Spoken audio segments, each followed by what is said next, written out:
Terima kasih sudah mengklik video ini, tapi jangan lupa guys, klik tombol subscribe. Ingat ya guys, subscribe, karena subscribe itu gratis. Karena dengan subscribe kalian mensupport channel ini untuk upload video tutorial terbaik hampir setiap harinya guys. Oke guys, selamat menonton. Halo guys, balik lagi di gue channel. Jangan lupa ya guys, sebelum nonton video ini, klik tombol subscribe dan aktifin notifikasinya guys. Oke guys.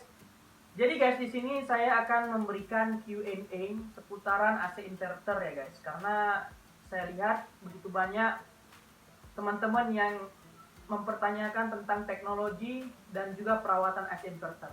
Oke guys, pada video ini kita akan mulai Q&A-nya dari beberapa pertanyaan oleh teman-teman ya guys. Oke, kita masuk yang pertama ya guys.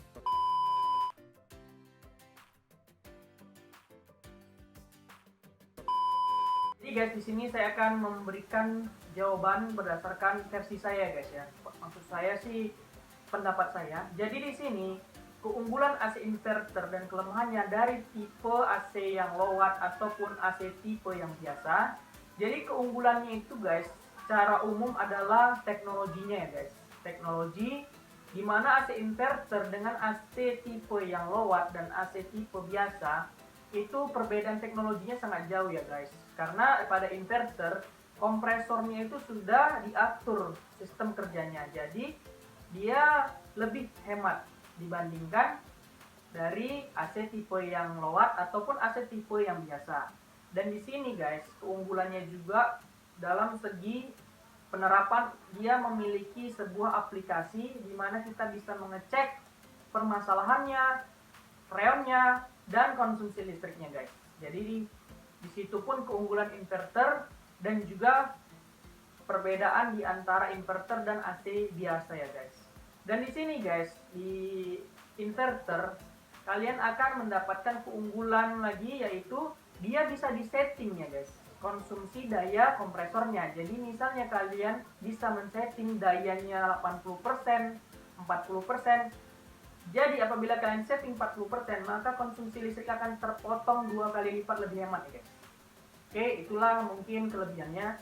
Dan kekurangan inverter yaitu ialah pada saat ini dia dimana memiliki sistem kerja yang memiliki banyak alat-alat elektronik.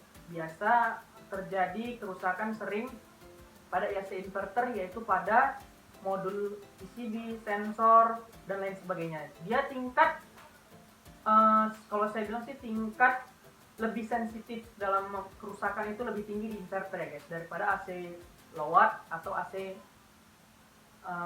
yang biasa. Jadi di sini tergantung kalian bagaimana menanggapinya ya guys, karena apabila kalian memakai inverter, keunggulan di listrik, tapi di sini lebih rentan karena dia memiliki banyak sistem elektrikal.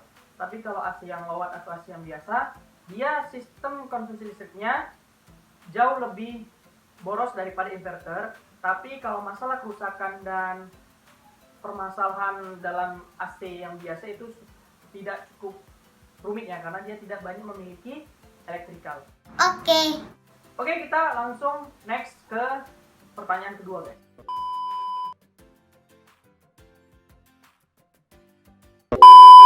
Jadi guys, AC inverter dia, kalau saya memberi pendapat sih, AC inverter dan AC biasa atau yang low watt, dia perawatannya sama ya guys, tidak ada yang berbeda.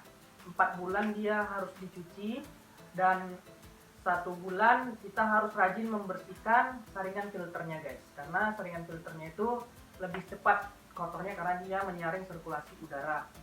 Dan juga untuk permasalahan pengisian freon pun dia relatif sama ya guys. Kalau ada terjadi kebocoran pada pipa instalasi, baru kita melakukan pengisian freon. Mungkin itu saja, karena perbedaannya tidak ada ya guys. Kalau perbedaan perawatan, karena perawatannya hampir relatif sama. Iya. Oke, kita next pertanyaan yang ketiga ya guys.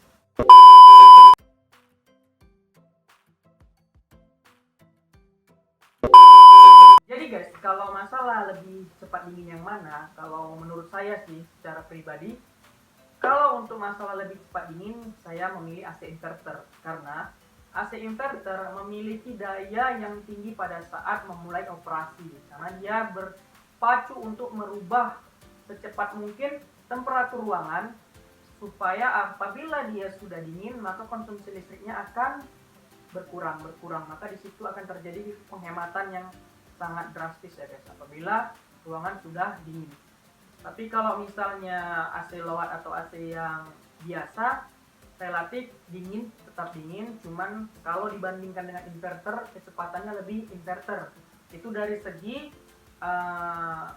pendapat saya, tapi kalau dibuktikan juga dalam segi tekanan kompresornya, AC inverter memiliki 130 PSI, hampir sama dengan AC low watt, dan juga kalau AC biasa dia dulu menggunakan R22 cuma 80 PSI.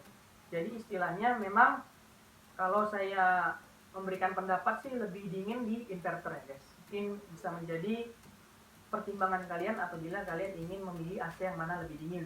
Karena AC inverter dia memang berpacu lebih tinggi di awal, tapi apabila dia sudah dingin, dia akan memelankan sistem kerja kompresornya apabila suhunya sudah mulai tercapai ya guys.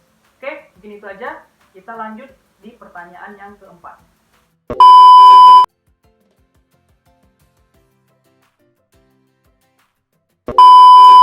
Jadi guys, untuk kalian yang masih bingung untuk membeli AC, yang baiknya tipe inverter, low watt, atau AC biasa, itu tergantung dengan, kalau saya bilang tergantung pada ruangan, tergantung listrik kalian, dan tergantung juga isi dompet kalian guys. Jadi guys di sini, kalau misalnya kalian memilih AC inverter, yang otomatis dia memiliki tingkat kehematan yang tinggi, tetapi perawatan andai kata terjadi kerusakan dia cukup mahal. Dan juga apabila kalian memilih yang AC yang low watt, AC yang low watt dia penengah ya guys, dia tidak terlalu mahal dalam segi harga, karena kalau inverter pasti dia harga belinya tuh cukup tinggi ya guys. Misalnya yang AC inverter 1 PK dia 4 juta, bisa jadi yang low watt dia 3 juta, kalau yang AC biasa 2,5 juta. Itulah mungkin skala perbandingannya guys. Inverter sedikit lebih mahal, tapi kalau low watt dia AC low watt itu dia penengah kalau saya bilang guys, karena dia sistemnya masih sistem biasa tapi kompresornya sudah mempunyai daya yang rendah. Jadi kalau misalnya dari segi harga inverter dia mahal, low watt sedang, dan AC biasa, AC konvensional yang biasa, dia memiliki harga yang murah, tidak mahal. Itu dalam segi harga. Tapi dalam segi konsumsi listrik, dia lebih mahal di harga AC yang biasa, dia konsumsi listriknya lebih tinggi, yang low watt dia tetap stabil, dan AC inverter memiliki konsumsi listrik yang hemat. Jadi di situ keunggulannya. Dalam segi harga dia menang AC low watt, maksudnya AC biasa, tapi kalau dalam segi listrik yang menang AC inverter. Jadi tergantung kalian bagaimana kalian menyikapinya.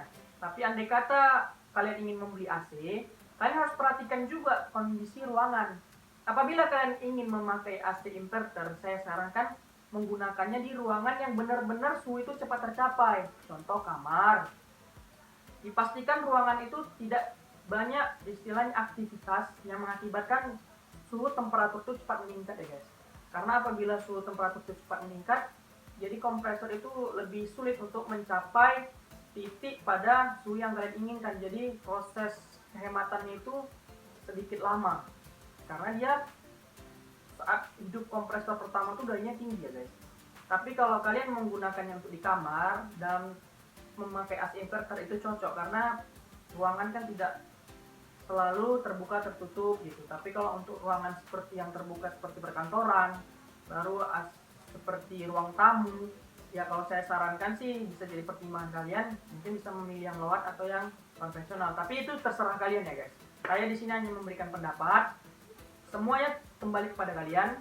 Apabila kalian ingin membeli yang AC inverter itu bagus dan AC yang low watt bagus, AC yang biasa pun bagus. Saya tidak di sini tidak ada mengunggulkan yang antara tipe 1, tipe 2, tipe 3. Di sini kalian bebas memilih guys. Saya di sini hanya memberikan Q&A putaran pendapat saya mengenai jenis-jenis AC inverter. Itu dalam segi harga. Dalam segi kedinginan, itu tergantung rasa kalian ya guys. Tapi kalau menurut saya lebih dingin AC inverter, low watt menengah dan AC yang biasa lebih dingin, cuman dia kalau dibandingkan dia nomor 3-nya lah. AC yang low watt saya rasa penengah ya guys, karena AC low watt ini dia istilahnya teknologinya dia biasa tapi kompresornya sudah hemat. Tapi sih low watt sama yang biasanya hampir sama sih, nggak jauh beda. Oke, mungkin kalau untuk saran saya sih seperti itu guys. Bagaimana apabila kalian ingin membeli AC yang biasa atau yang inverter, itu kembali kepada kalian. Di sini saya hanya memberikan masukan. Mungkin guys itu saja yang dapat saya sampaikan, karena di sini baru masuk 4 pertanyaan. Mungkin apabila nanti ada pertanyaan lagi bisa kita buat tutorial Q&A-nya guys. Jadi kalian sini saya harapkan sudah mendapatkan kesimpulan dari apa yang kita perbincangkan kali ini. Jadi sebelum itu saya minta maaf andai kata ada kekurangan dalam saya berbicara ataupun ada kesalahan dalam saya menyampaikan, karena sesungguhnya saya di sini hanya ingin berbagi informasi kepada kalian guys.